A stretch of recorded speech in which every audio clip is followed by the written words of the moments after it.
Air India plane crash पर कोई निष्कर्ष निकालना जल्दबाजी। एआईबी ने विदेशी मीडिया का मुंह किया बंद, क्या नसीहत दी? विमान दुर्घटना जांच ब्यूरो एआईबी ने गुरुवार को कहा कि एयर इंडिया विमान दुर्घटना को लेकर किसी निश्चित निष्कर्ष पर पहुंचना अभी जल्दबाजी होगी, क्योंकि जांच अब भी जारी है। ब्यूरो ने सभी से घातक दुर्घटना के कारणों को लेकर अटकलों के आधार पर विमर्श पेश करने से बचने का आग्रह किया। एआईबी के महानिदेशक जीवीजी युगंधर ने एक बयान में कहा, हमारे संज्ञान में आया है कि अंतर्राष्ट्रीय मीडिया का कुछ वर्ग बार बार और चुनिंदा एवं असत्यापित रिपोर्ट के आधार पर निष्कर्ष निकालने का प्रयास कर रहा है। इस तरह की कार्रवाई गैर जिम्मेदाराना है, खासकर तब जब जांच जारी है। एआईबी ने सभी संबंधित पक्षों से अंतिम जांच रिपोर्ट की प्रतीक्षा करने की अपील करते हुए कहा कि यह समय भारतीय विमानन उद्योग की सुरक्षा के प्रति जनता में चिंता या आक्रोश पैदा करने का नहीं है, विशेष रूप से निराधार तथ्यों के आधार पर। यह बयान उन खबरों की पृष्ठभूमि में आया है जिनमें कहा गया है कि पायलट की गलती के कारण 12 जून को एयर इंडिया का विमान दुर्घटनाग्रस्त हो गया था, जिसमें 260 लोग मारे गए थे। अहमदाबाद से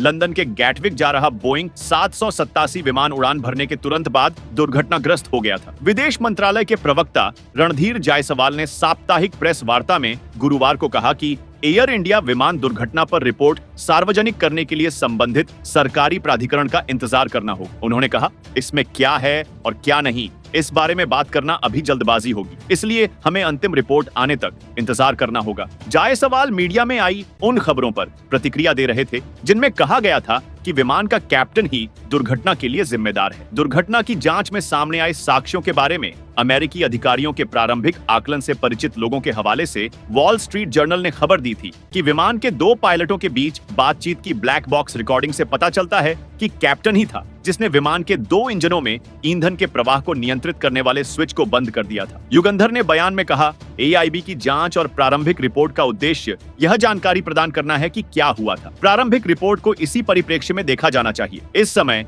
किसी भी निश्चित निष्कर्ष पर पहुंचना जल्दबाजी होगी। एआईबी की जांच अभी पूरी नहीं हुई है। अंतिम जांच रिपोर्ट मूल कारणों और सिफारिशों के साथ सामने आएगी। मीडिया से क्या अपील की? प्रारंभिक रिपोर्ट 12 जुलाई को जारी होने के बाद यह एआईबी की पहली आधिकारिक टिप्पणी है। यह प्रतिक्रिया ऐसे समय आई है जब प्रारंभिक रिपोर्ट और दुर्घटना के कारण के बारे में कुछ हलकों में चिंताएं उठाई गई हैं। एआईबी ने जनता और मीडिया दोनों से आग्रह किया कि वे समय से पहले ऐसी बातें फैलाने से बचें जिनसे जांच प्रक्रिया की शुचिता को खतरा हो। ब्यूरो ने कहा कि वह आवश्यकतानुसार तकनीकी और सार्वजनिक हित वाली अद्यतन जानकारी प्रकाशित करेगा। बयान के मुताबिक जान गंवाने वाले यात्रियों के परिवार के सदस्यों, विमान के चालक दल और जमीन पर मारे गए लोगों के परिजनों को हुए नुकसान की संवेदनशीलता का सम्मान करना आवश्यक है। Subscribe now and press the bell icon.